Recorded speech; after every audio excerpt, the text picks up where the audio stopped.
hope for escape devoured. I've had a hard time loving you, babe. I've had a hard time understanding you. I've had a hard time loving you, babe, but I don't know what else to do.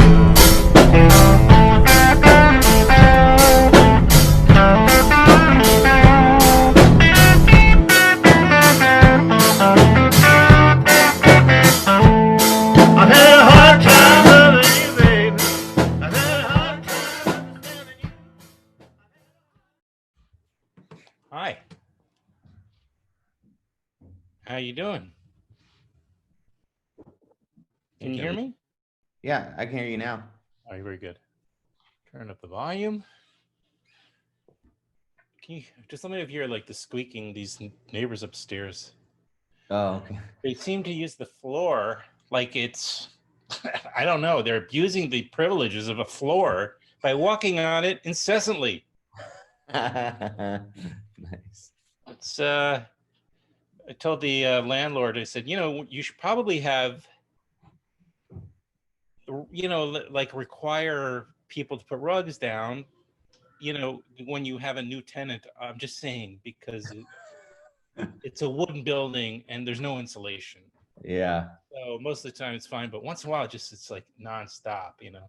So that's Yeah, my, and I don't care except that I'm recording, but if you can't hear it, then probably it won't come out. Yeah. Yeah, with COVID, I had to, this is my basement. I had to carve a space out so that I wouldn't be on campus very much. And I didn't notice how much the kids run around upstairs, and and the flooring that they put in, the guy who built this house, it's like a 3/4 inch piece of plywood. So there's not even a lot of separation between me and them. Right. Well, at least, I mean, I guess the good thing is that kids don't tend to run around it that much. Right. So there's that. Yeah. So you are where? So I'm in Provo, Utah now. You're in Utah. Yeah. I Okay. got a job teaching out here. So Right. I've been here about 4 years now. Yeah. How is the Church of Latter-day Saints doing? They're doing okay. Are they there? Yeah, they are. Yeah. Like I say, they're a slow ship. So for them to change takes a long time, but they are making a U-turn on some level. They are. Yeah. Today when we were out, there was a pro-Trump protesters or rallying on this main street, playing Michael Jackson, and I was like, "Are you just just missing what?" Yeah, something. These two together just sound like evil. Well, somebody was saying that of like their anthem, which has been 90 Second Street Y. Excuse me, which has been the YMCA song. Yeah. I've been doing work with the 90 Second Street Y, so they're in my head. But and I'm just thinking now, it's obviously the really wrong choice, but it's probably only because it's the only song they could not get, you know, taken from them for using it, you know, is my guess. I don't know. But well, it's good to see you. Yeah. Robert. Yeah, good to see you, man. It's been a little while. I think we last talked in the Tribeca, maybe 2 or 3 Tribecas ago. What do you think? Well, it was there 2018, so about two. It wasn't that long ago then. Yeah. It feels like a long time, and then when I was like, oh, when did I make a feature? It felt like a long time ago. And then I was like, oh, 2018. It's always just weird because you make it the year before, right? So it's like really, it's like it's a long time. Yeah, but right, because you made it to maybe 2017, and now it's 2020. That film. Yeah. But and when did you squeeze in this film? Because I didn't know it was coming, and then I was pleasantly pleased, or I guess that's redundant. I was pleased to come across it. You know, I started figuring. I thought I would just start to really try to go to some festivals, virtually, of course, and and bring on as many programmers and people as I could. But yeah, man, we got to talk about this film. It's Thanks. wow, it's great, Oh, thank you. but Yeah. it's intense. It is. It's a pretty intense film. Yeah. So the killing of two lovers, right? Yeah. Um, yeah. Well, it's funny because you, right from the start, from a marketing standpoint, here you have a title which, and you the way you set up the film should be a spoiler, right? Yeah. So, but as we experience the film, we realize that is not what you're doing. It's not really the intention. Yeah. In a way, maybe I should ask you, put that in the form of a question. Is that your intention? Yeah. Uh, I mean, and when did you decide this? I'm picking on you for the title because I kind of feel in its relationship to the actual story and the way it's structured, there's something going on between those two things. yeah. I've just been really interested in, television becoming this kind of form of like, people keep saying we're in the golden age of television because you can tell stories in great depth. Um, and so cinema just, or the hour and a half form, as opposed to the epic, that keeps pushing into 3-4 hours. But if we stick with kind of the hour and a half, it made me really think about like I think this is going to become more experiential, or I think the value of the form at an hour and a half is experiential. So how can I, in ways, kind of set up things through like the importance of the title in relationship to the film itself? And so when I was thinking about the title of the film, I thought that maybe that would do that. It would allow the audience to understand that this film is going to, it's like when trailers are cut to almost tell you the whole movie. I'm going to tell you what the premise is through the title. And then you're going to experience the film with the weight of that. And that gets to the opening scene as well, right? The opening scene Yeah. will establish Right. what's at stake and an understanding of the danger of the main character in a way. It's just like you're creating tension by just the title. This guy with the leaf blower now. I mean, you gotta be. I mean, I can't hear it, but God bless him. God bless him. But man, you just think finally the lawnmowers maybe will subsist. I moved out of the freaking city. Did I tell you that? No. Yeah, I don't even live in the city anymore for this. And the sirens were just getting to me. And well, there was a lot getting to me. There was a virus also I was trying to avoid. But and finally I just said I didn't realize the amount of stress of just year after year of living in New York City. So finally I just said, I'm moving. I have to get out. And it's been the best thing ever, except that then you always have a new series of things to complain about. Yeah. So I apologize. I keep getting off track. Anyway, so the film sets up this and you go into it, and the tensions are kind of almost just there from the start, because you go in knowing that, and the way you shoot it with this, there's a lot of sound. Is there a soundtrack? Yeah. Well, it's sound design. There's not necessarily any music. Right. Yeah. Okay. So, but anyway, yeah. So it's just, and then, like I say, without wanting to in any way give away a spoiler, what you're going to experience is, and I think you do figure that out as you go. Yeah. Okay, you're doing, the way you've structured all this is doing something to me. So it's about a guy. This is not an unusual story, by the way. Right. A lot of Americans are dealing with this, and maybe a lot of people will actually relate, because a lot of couples are having a difficult time, families, in such a stressful time, quarantining in great lengths, maybe unemployment. Yeah. Is an issue at your home now. So a lot of people are going to really relate to this family and to the couple at the center of the film. Yeah, I think so. I mean, I think I think relationships in general are very challenging. And then you add, children on top of that, which make it even more challenging. In the case of David, for example, when you start to define yourself as a father and sacrifice, or not necessarily sacrifice, but give things away, like, certain pursuits. I'm not going to play in a band anymore. I'm not going to, go catch you're leaving those behind because the small amount of time that you spend with your children is so valuable. And then you end up in a situation where that may be taken from you. It's like, I define myself, David's dealing with, like, I've defined myself in this one way that is being revoked from me, not only from my relationship with my spouse, but like legally, like all of a sudden, like, right. In our relationships, we don't necessarily, like, you legally are responsible to bring home a certain amount of money. Like, we don't, in relationships, we don't deal with that. We're like both in making this effort to, like, make this thing work.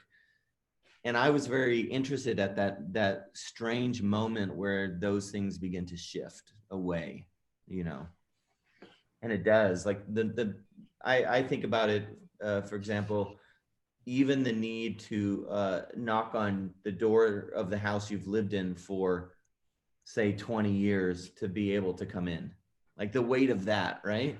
Yeah. Sure. Yeah. And there might even be another level to it when there's maybe somebody else who's behind that door that you Yeah.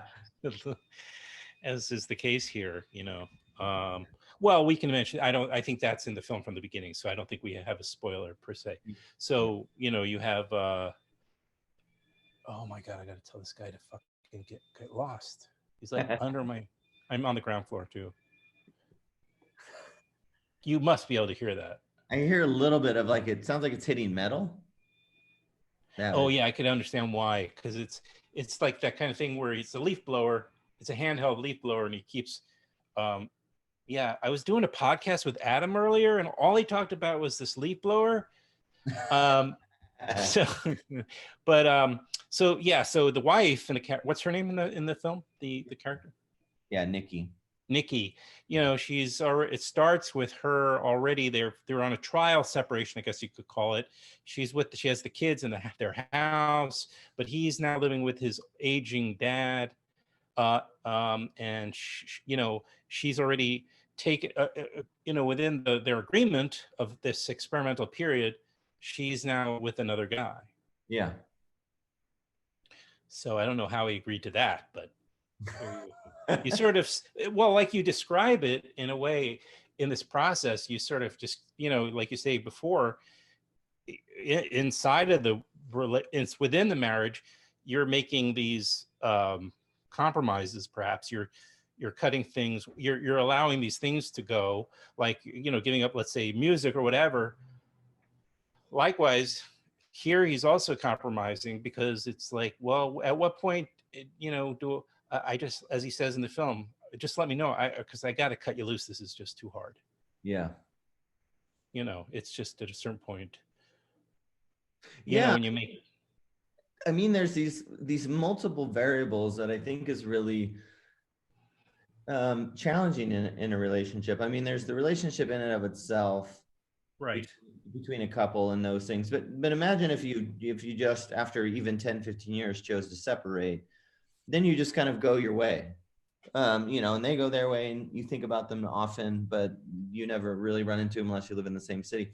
Whereas the active choice to separate, when you have children, brings this other dynamic where it's like, we're going to separate. I'm no longer going to be with you with me, but we will be tied together by these children. And we'll either figure out how to have, some of my friends have been able to figure out how to have good relationships outside of that. Like, the separation improved their relationship, and others, it's just damaged it further.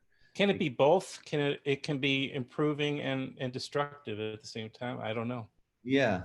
And so for me, it was very interesting to have David want to give his wife when you grow up in small towns and your life is really defined by the life you had before, you know, if you say you played football and you were the quarterback and you won that year, everyone would still remember 20 years later that you took the, you know, the local team to the championship, where you move 4 hours from there and that identity is immediately lost.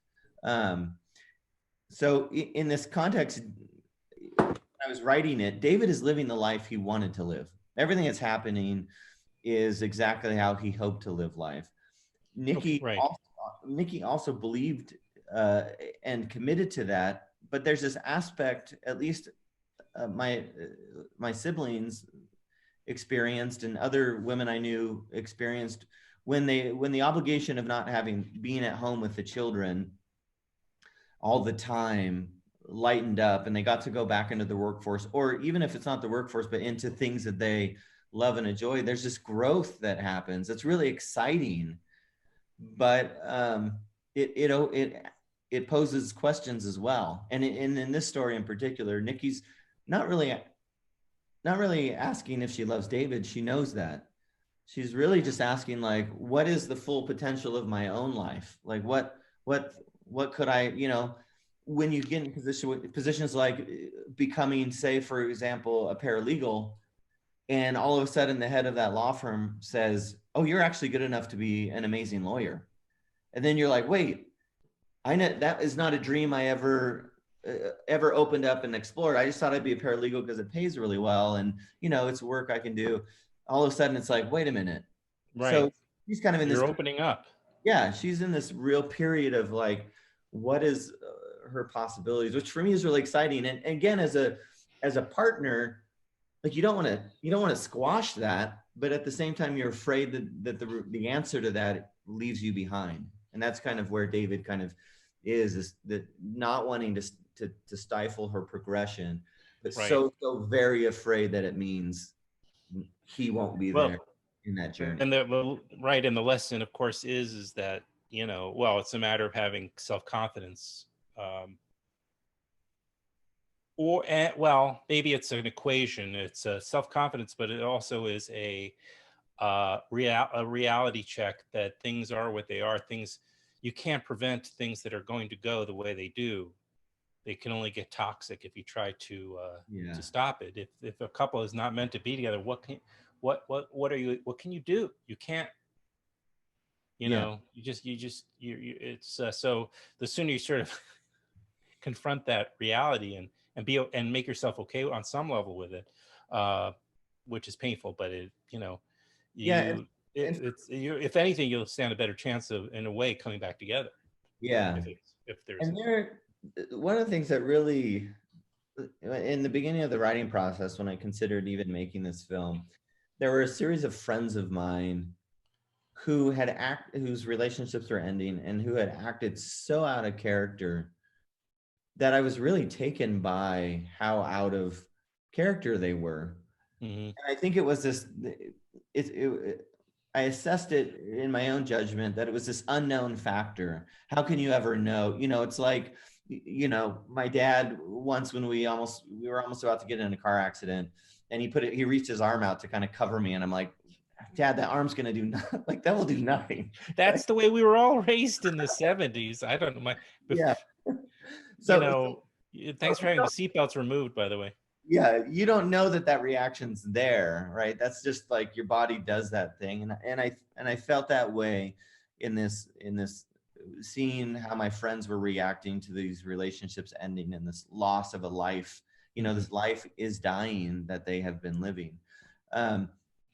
And so David, I wanted to catch David in that period of time where if you ran into him now 10 years ago, or 10 years from now, or even 10 years prior, these are not the things you would expect from him you wouldn't, if somebody told you that story, you wouldn't believe it. You're like, not that guy.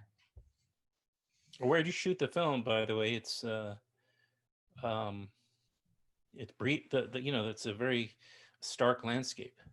Yeah, we shot down in almost in central Utah. It's this little town of Kanosh, which is about 350 pretty amazing people, and you're about an hour from anything anywhere like substantial. If you wanted to go to Walmart, you've got to drive an hour to get there. Wow. So they're very contained. And that little coffee shop, that's in the film is the only store really in the town besides a gas station, and they try and go there to make sure they help it sustain. It's a mercantile, so the town's involved in trying to keep that thing alive. So I thought it was a very fascinating location. Well, yeah. Where did you guys stay during the how many weeks did you have? 2, 3 to shoot? Yeah, so we shot 2 days. There's a painter, a local painter named Brian Kerchiznik, who has a little art studio down there. He used to live down there. Now he lives up in, I think in Salt Lake or Provo, one of those areas. And he had an artist studio that I had been down there to do some writing. And I was like, this is such a great location. And so some of us were able to stay there, and then the others, just people in the community, open up their homes and let us really rent rooms. And that was, from a filmmaking standpoint, super rewarding, because the town was just full of great people, and to be able to have my crew sleeping in homes that were lived in with, lovely people, it brought like the spirit on the set was really positive, even though we were crammed for time. And, so much of the time we were outside, it was 10 degrees. So they were very, like, the crew. Is that right? Yeah. Wow. Yeah, it was very, very cold. Oh, and everybody thought they were making a musical comedy. You just didn't tell them that. Yeah. It's a very dramatic film, ladies and gentlemen, but it's so nice to, it's rewarding. That's what I mean to say. It's rewarding. It's called The Killing of Two Lovers. And I caught up with it at the Virginia Film Festival, where it's available now virtually through the Virginia Film Festival. You can. Was that the deal? Yeah. How long do you know how long it's going to remain available? I think I'm not sure with the Virginia Film Festival. I think it's a few days, and then right. Playing in Denver coming up, and in Philadelphia coming up. And then hopefully early next year they'll do a release early next year. Sure. It's worthy certainly of a release, and man, it will be good if we could actually start getting back to some. I know. I feel so conflicted. Prior to COVID, there's this dialogue of the value of theaters. And so when we were shooting this film, I'm like, let's just challenge the value of theaters. We can shoot wider, the value of having a 20 by 40 foot screen. Oh, right. I was going to remark, you actually did choose to. Yeah. So we did a 4:3 aspect ratio, but then aspect ratio. Yeah. We shot very wide. It was almost a callback to like the early before talking cinema. And I was thinking a lot about that. And even when we worked with Peter Albrechtsen on the sound design, I was like, this is a 5.1. This is like be in the theater and experience it. If we had had money for Dolby Atmos, I would have pushed him for that even further. And when it played at Sundance, it was exactly how it was supposed to be seen. And then COVID hit right after that. And I was like, oh man. And I watch most of the stuff I'm finally able to get access to, I see on TV. So I'm not snobbish, but I felt like I built a film that justified the theater, So hopefully it will be in a couple theaters at least. I would hope so. I mean, I know in New York State they're opening theaters. I guess they've at least published parameters for doing that. Yeah. Not in New York City, but yeah, they've done that in Utah, but we went and saw Kajillionaire, and it was just us. So it's still really. People are still very apprehensive about returning to the theater. With good reason. I was glad to see, obviously, Kajillionaire in the theater, though. That was great. Was it good? I enjoyed it. I mean, to be honest, I think Miranda July writes some of the best scenes and interactions of anyone currently. The only time I ever falter is sometimes the narrative arc itself is very traditional, but everything she writes within that context, I think, is brilliant. So I really enjoyed it. Oh, very good. We should be reaching out to her too. Yeah, I would if I were you. I know. Well, again, the name of the film is called The Killing of Two Lovers, directed by Robert Machoian, and just mention the actors and the core crew too, because Yeah, so you Clayne did such a Crawford, fantastic job. yeah, Clayne Crawford and Seppi Moafi are the co-leads, and then Chris Coy plays Derek, the kind of new boyfriend, and then Who are these Graham children? yeah, so Ari Ezra and Jonah Graham, they're brothers. Those are my kids. Oh, Yeah, once again, bringing them in. And then yeah, my dad Bruce Graham played the older father. And then Avery, oh man, I'm forgetting her last name because it's Italian, but Avery I think I played met your dad, right? huh? Did I meet your dad last Yeah. time? Yeah, he was with Right us at the hotel? Yeah, he came Huh? to direct with us, which is Yeah. great. Yeah, and then Oscar Jimenez is the cinematographer who I was so appreciative braved the cold with me. It was beautiful. It's beautiful work. Thanks.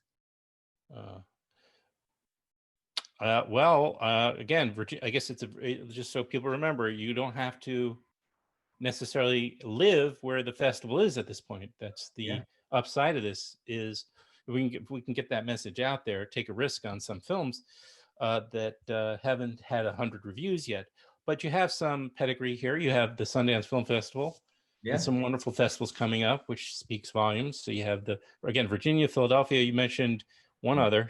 Yeah, Denver. I love. All righty. Well, it was great to catch up, and take it easy, man. All right. I'll get this up here. I think this is a Monday morning thing. Oh, awesome.